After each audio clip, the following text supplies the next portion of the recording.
शहर मध्यमधील सर्व लोकांना आवर्जून सांगतो की आपल्याकडे MIM सारखा एक विषारी पक्ष उभा आहे। आपल्या सगळ्यांना निश्चितच येणाऱ्या काळात सजग राहायचं आहे। आपण कुठल्या उमेदवाराच्या विरोधात नाही, पण आपण कधी MIMचं समर्थन करू शकत नाही। महाराष्ट्राचा आराध्य दैवत असलेल्या छत्रपती शिवाजी महाराज, छत्रपती संभाजी महाराज या महापुरुषांच्या या देवतांच्या नावाने ज्यावेळेस औरंगाबादचं नामकरण धर्मवीर छत्रपती संभाजीनगर झालं, त्यावेळेस सगळ्यात पहिला कोणी विरोध केला असेल तर MIMने केलेला आहे।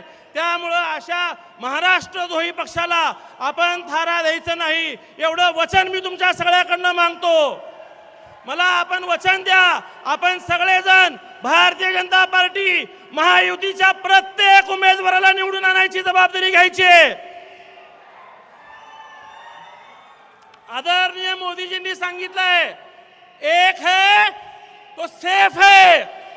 आदरणीय योगीजींनी सांगितलंय, बटेंगे तो कटेंगे।